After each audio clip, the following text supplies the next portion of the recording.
Hello friends, हूँ अजय परमार अपनी YouTube channel Deepam ज्ञान क्रांति में आपનું हार्दिक स्वागत करूँ છું। મિત્રો, આજે હું તમારા માટે ધોરણ 11 કોમર્સનું જે સ્ટેટ એટલે કે આંકડાશાસ્ત્ર છે એનું ચોથું ચેપ્ટર પ્રસારમાન, આ પ્રસારમાનમાં સ્વાધ્યાય 4.1 લઈને આવ્યો છું। મિત્રો, જે સ્વાધ્યાય 4.1 છે એની અંદર તમને વિસ્તાર અને વિસ્તારાંકના દાખલા છે। કયા દાખલા છે? વિસ્તાર અને વિસ્તારાંકના દાખલા છે। તો આપણે વિસ્તાર અને વિસ્તારાંકના દાખલા વિશેની માહિતી મેળવીશું। એ પહેલાં આપણે થોડીક બેઝિક માહિતી મેળવી લઈએ। વિસ્તાર એટલે શું હતું? તો આપણે આવી જઈએ તો વિસ્તાર એટલે આપણી પાસે કંઈક એવું હતું, સૂત્ર શું હતું? વિસ્તાર એટલે કે આર બરાબર તો એક્સ એચ શું હતું? એક્સ એચ આર બરાબર શું હતું? X H minus X L શું હતું? X H minus X L. અને વિસ્તારાંક શું હતું? વિસ્તારાંક બરાબર તો આરના છેદમાં આ બંનેનો સરવાળો એટલે કે x H plus X L. તો આ બે સૂત્રનો ઉપયોગ કરીને આપણે વિસ્તાર અને વિસ્તારાંક શોધવાનો છે। તો ચાલો જોઈએ પ્રથમ દાખલો શું કહેવામાં આવ્યું છે। તો એક વર્ગના 10 વિદ્યાર્થીઓની ઊંચાઈ સેન્ટીમીટરમાં નીચે આપેલ છે। આ ઊંચાઈ આપેલી છે। આ માહિતી પરથી વિદ્યાર્થીઓની ઊંચાઈનો વિસ્તાર અને વિસ્તારાંક શોધવાનો છે। શું શોધવાનું છે? વિસ્તાર અને વિસ્તારાંક શોધવાનો છે।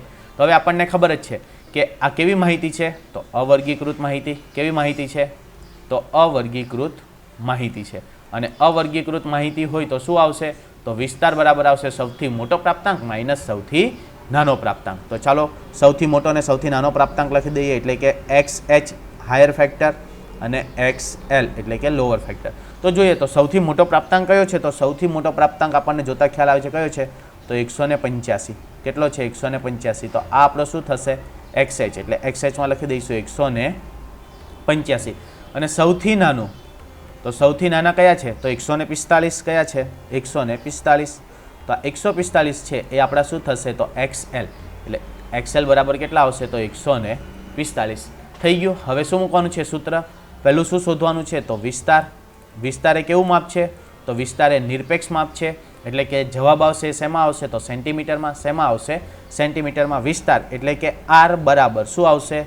તો X H minus X L શું આવશે? X H minus X L, જ્યાં એક્સ એચ બરાબર કેટલા છે? તો 185 અને એક્સ એલ બરાબર કેટલા છે? તો 145। 185 માઇનસ 145 એટલે કેટલા આવશે? 40। કેટલા આવશે? 40। પરંતુ અહીં શું લખાશે? તો સેન્ટીમીટર। શું લખાશે? સેન્ટીમીટર। શા માટે લખાશે? તો આ કેવું માપ છે? તો આ નિરપેક્ષ માપ છે। કેવું માપ છે? નિરપેક્ષ માપ છે। અને નિરપેક્ષ માપ હોય તો એની સાથે શું આવે? તો એકમ આવે। એની સાથે શું આવે? તો એની સાથે એકમ આવે। એટલે આ થઈ ગયું આપણું વિસ્તાર। હવે શું શોધવાનો છે? તો વિસ્તારાંક। શું શોધવાનો છે? તો વિસ્તારાંક। વિસ્તારાંકનું સૂત્ર શું છે? તો આરના છેદમાં અહીં મેં લખ્યું છે શું છે સૂત્ર? આરના છેદમાં X H plus X L, અથવા તો તમે આને આ રીતે પણ દર્શાવી શકો તો X H minus X L છેદમાં X H plus X L. પરંતુ ક્યારે? તો તમારે ડાયરેક્ટ વિસ્તારાંક શોધવાનો હોય ત્યારે તમારે ડાયરેક્ટ તમે આ સૂત્રનો પણ ઉપયોગ કરી શકો છો। ચાલો આર બરાબર કેટલા આવ્યા? તો આર બરાબર આવ્યા 40 સેન્ટીમીટર એટલે કે કેટલા આવશે? 40 અને છેદમાં એક્સ એચ એટલે કેટલા છે? તો 185 અને એક્સ એલ એટલે કેટલા છે? 145। શું થશે? છેદમાં બંનેનો સરવાળો એટલે કે 40 છેદમાં 185 ને 145। જો સરવાળો કઈ રીતે કરવાનો? મોઢે કરવો હોય તો 100 ને 100 200, પછી 80 ને 40 એટલે 120 એટલે 320 અને 10 એટલે કેટલા થશે? 330। કેટલા આવશે? 330। પરંતુ તમારી પાસે કેલ્સી છે જ એટલે તમારે બહુ મગજ કસવાનું નહીં। હવે 4/33 કરીશું એટલે આપણને જવાબ મળશે 0.12। કેટલો મળશે? 0.12। હવે આ જે માપ છે આ માપ કેવું આવશે? તો આ માપ છે સાપેક્ષ માપ આવશે। કેવું માપ આપશે? તો સાપેક્ષ માપ। કેવું આવશે? સાપેક્ષ માપ। અને સાપેક્ષ માપ એ શું હશે? તો એકમથી મુક્ત। કેવું હશે? તો એકમથી મુક્ત એટલે કે આની અંદર કોઈ સેન્ટીમીટર કેવું દર્શાવવામાં આવશે નહીં। એટલે આપણો વિસ્તાર કેટલો થશે?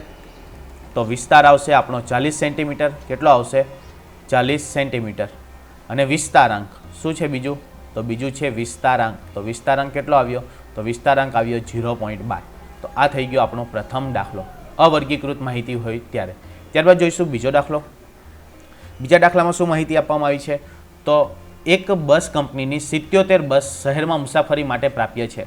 કોઈ એક દિવસે કોઈ એક સમયે બસમાં બેઠેલા મુસાફરોની સંખ્યા નીચે આપેલા વિતરણ પરથી એક બસમાં મુસાફરી કરતા મુસાફરી સંખ્યાનો વિસ્તાર અને વિસ્તારાંક શોધવાનો છે। હવે કેવું આવૃત્તિ વિતરણ છે? તો વર્ગીકૃત. કેવું છે? વર્ગીકૃત. વર્ગીકૃત પરંતુ કેવું છે? તો અસતત. વર્ગીકૃત પરંતુ કેવું છે?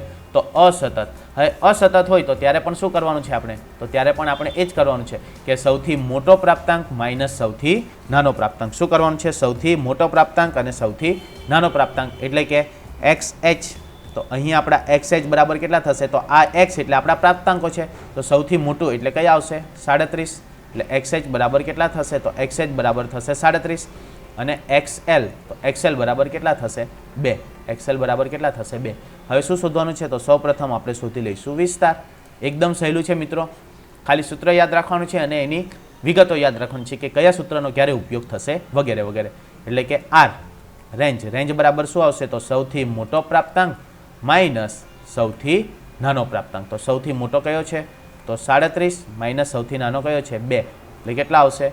તો આવશે 35. પરંતુ શું આવશે? તો 35 મુસાફરો. શું આવશે? 35 મુસાફરો. એટલે કે આ થઈ ગયો આપણો વિસ્તાર. હવે શું શોધવાનું છે? તો વિસ્તારાંક. તો વિસ્તારાંકનું સૂત્ર શું છે? તો વિસ્તારાંક બરાબર આરના છેદમાં શું આવશે? તો એક્સ એચ પ્લસ XL. શું આવશે? XH plus XL. જ્યાં આર બરાબર કેટલા આવ્યા? તો આર બરાબર આવ્યા 35 છેદમાં કેટલા આવશે? તો 37 પ્લસ 2. XH બરાબર કેટલા છે? 37 અને XL બરાબર કેટલા છે? 2. સરવાળો કેટલો થશે? તો 39. એટલે કે 35 છેદમાં 39 અને ભાગાકાર કરીશું એટલે આપણને વિસ્તારાંક મળશે 0.9. કેટલો મળશે? તો 0.9 અથવા તો 0.90. તો આ કેવું માપ છે? તો આ સાપેક્ષ માપ છે. એટલે એ શું હશે? એકમથી મુક્ત હશે. આપણો વિસ્તાર કેટલો થશે? તો વિસ્તારનો જવાબ આવશે 35 અને વિસ્તારાંકનો જવાબ કેટલો આવશે? તો 0.9. હવે તમને પૂછવામાં આવે કે નિરપેક્ષ માપ કયું છે? તો આ વિસ્તાર નિરપેક્ષ માપ છે અને આ કેવું માપ છે? તો આ છે એ સાપેક્ષ માપ છે. કેવું માપ છે? તો સાપેક્ષ માપ છે. ક્લિયર? ચાલો ત્યારબાદ આગળ વધીએ તો દાખલા નંબર 3. એકદમ સહેલા જ છે. બધા જ દાખલા કેવા છે? એકદમ સહેલા છે. હવે વિગત જોતા આપણને લાગે છે કે કેવી માહિતી છે? તો વર્ગીકૃત માહિતી છે. એટલે કે નીચે આપેલા એક શાળાના વિદ્યાર્થીઓના ગુણના આવૃત્તિ વિતરણ પરથી વિદ્યાર્થીના ગુણનો વિસ્તાર અને સાપેક્ષ વિસ્તાર. જો મિત્રો વિસ્તાર અને સાપેક્ષ વિસ્તાર, આ સાપેક્ષ વિસ્તાર એ પણ શું છે? એ વિસ્તારાંક જ છે. એને શું કહેવામાં આવશે? વિસ્તારાંક જ કહેવામાં આવશે. હવે આપણને વિસ્તાર માટે શેની જરૂર છે? તો XH અને XL ની જરૂર છે. તો XH બરાબર શું થશે? તો સૌથી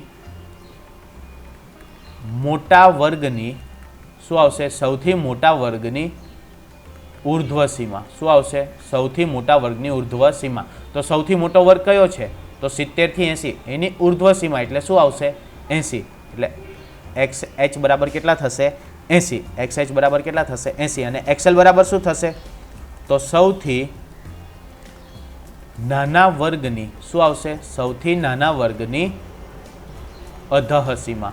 શું આવશે? સૌથી નાના વર્ગની અધઃ સીમા. તો સૌથી નાનો વર્ગ કયો છે? તો 20 થી 30. તો એની અધઃ સીમા એટલે શું આવશે? 20. એટલે XL બરાબર કેટલા થશે? 20. ખાસ યાદ રાખજો, આની અંદર તમારે આ આવૃત્તિનો કોઈ ઉપયોગ થવાનો નથી. સતત આવૃત્તિ વિતરણ હોય કે અસતત આવૃત્તિ વિતરણ હોય, આવૃત્તિની તમારે ધ્યાનમાં લેવાની નથી. માત્ર શું યાદ રાખવાનું છે? તો જો સૌથી મોટો પ્રાપ્તાંક માઇનસ સૌથી નાનો પ્રાપ્તાંક, અને જો વર્ગો હોય તો સૌથી મોટો પ્રાપ્તાંક બરાબર શું થશે? તો સૌથી મોટા વર્ગની ઉર્ધ્વ સીમા અને નાનો પ્રાપ્તાંક બરાબર શું થશે? તો સૌથી નાના વર્ગની અધઃ સીમા. એટલે XH બરાબર કેટલા થશે? 80 અને XL બરાબર કેટલા થશે? 20. ક્લિયર? ચાલો હવે શું શોધવાનું છે? તો વિસ્તાર. તો વિસ્તાર બરાબર શું આવશે? તો વિસ્તાર બરાબર આવશે R બરાબર XH માઇનસ XL. શું આવશે? XH minus XL. જ્યાં XH બરાબર કેટલા છે? તો 80. એટલે કે સૌથી મોટો પ્રાપ્તાંક 80. સૌથી નાના કેટલા છે? 20. એટલે કેટલા આવશે? 60. પરંતુ આ શું આપવામાં આવ્યા છે? ગુણ. એટલે શું આવશે? 60 ગુણ. એટલે આપણો વિસ્તાર કેટલો થશે? તો 60 ગુણનો. હવે શું શોધવાનું છે? સાપેક્ષ વિસ્તાર અથવા તો વિસ્તારાંક. એટલે તમે વિસ્તારાંક પણ લખી શકો અને સાપેક્ષ વિસ્તાર પણ લખી શકો. એનું સૂત્ર શું છે? તો આરના છેદમાં XH પ્લસ XL. જ્યાં R બરાબર કેટલા આવ્યા? તો R બરાબર આવ્યા 60. છેદમાં કેટલા આવશે? તો XH બરાબર 80 અને XL બરાબર 20. એટલે કેટલા આવશે? તો આવશે 60 છેદમાં 100. કેટલા આવશે? 60 છેદમાં 100. 0 0 કેન્સલ. એટલે આપણો વિસ્તારાંક કેટલો આવશે? તો 0.6. કેટલો આવશે? 0.6.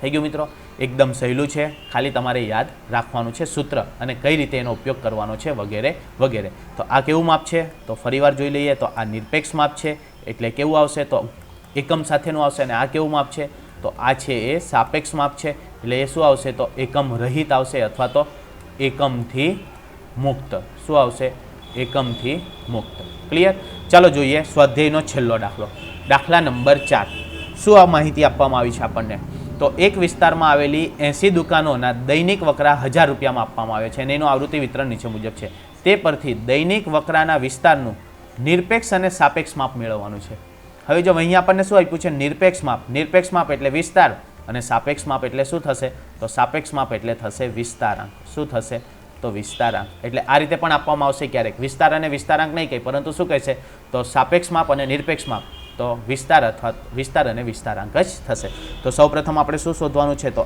XH અને XL કેવી માહિતી છે વર્ગીકૃત અને સતત માહિતી વિતરણ છે એટલે XH બરાબર શું થશે તો સૌથી મોટા વર્ગની શું આવશે સૌથી મોટા વર્ગની ઉર્ધ્વસીમા શું આવશે સૌથી મોટા વર્ગની ઉર્ધ્વસીમા તો સૌથી મોટો વર્ગ કયો છે તો 30 થી લઈને 34 કેટલો છે તો 30 થી લઈને 34 ઓકે તો શું આવશે ઉર્ધ્વસીમા બિંદુ ઉર્ધ્વસીમા તો ઉર્ધ્વસીમા કેટલી છે 34 એટલે XH બરાબર કેટલા થશે 34 અને અધસીમા માટે શું આવશે તો સૌથી નાના વર્ગની શું આવશે સૌથી નાના વર્ગની અધઃસીમા તો સૌથી નાનો વર્ગ કયો છે તો 5 થી લઈને 9 તો એની અધઃસીમા એટલે કયા આવશે 5 મળી ગયા આપણને હવે શું શોધી લઈશું તો વિસ્તારનું સૂત્ર શું છે તો હવે તો તમને પણ આવડી ગયું છે R બરાબર XH માઇનસ XL જ્યાં XH બરાબર કેટલા છે તો XH બરાબર છે 34 અને XL બરાબર કેટલા છે 5 એટલે કેટલા આવશે તો 29 અને આ શું છે વક્રો છે પરંતુ શેમાં છે હજારમાં એટલે કેટલા આવશે તો 29,000 રૂપિયા શું આવશે 29,000 રૂપિયા હવે શું શોધવાનું છે તો વિસ્તારાંક આ કેવું માપ છે તો આ છે સાપેક્ષ માપ છે કેવું માપ છે તો સાપેક્ષ માપ છે ઓકે સાપેક્ષ માપ વિસ્તારાંક બરાબર શું થશે તો R ના છેદમાં XH પ્લસ XL જ્યાં R બરાબર કેટલા આવ્યા તો 29 છેદમાં XH બરાબર કેટલા આવશે તો 34 પ્લસ XL બરાબર 5 એટલે કેટલા આવશે તો 29 છેદમાં 39 કેટલા આવશે 29 છેદમાં 39 એટલે 0.74 કેટલા આવશે 0.74 આ કેવું માપ થઈ ગયું તો આ થઈ ગયું સાપેક્ષ માપ આ કેવું માપ થઈ ગયું તો આ થઈ ગયું આપણું સાપેક્ષ માપ તો મિત્રો આ હતા આપણું સ્વાધ્યાય 4.1 જેની અંદર આપણે શું જોયું તો વિસ્તાર અને વિસ્તારાંકની વિગતો અને એના દાખલા ઘણીવાર પૂછાય છે વિસ્તારાંકમાં વિસ્તાર કેવું માપ છે તો નિરપેક્ષ માપ છે એટલે કે આ દાખલાની જેમ તમને પૂછવામાં આવે કે નિરપેક્ષ માપ અને સાપેક્ષ માપ શોધો અને વિસ્તારાંક કેવું માપ છે તો એ છે સાપેક્ષ માપ કેવું માપ છે તો એ છે સાપેક્ષ માપ તો આ વસ્તુ તમારે ખાસ યાદ રાખવાની છે તો આશા રાખું છું કે તમને આ વિડીયોમાં સમજ પડી હશે જો સમજ પડી હોય તો વધુમાં વધુ લાઇક કરજો અને શેર કરજો ફરીથી મળીશું આવા જ વિડીયો સાથે ત્યાં સુધી good bye and take care thank you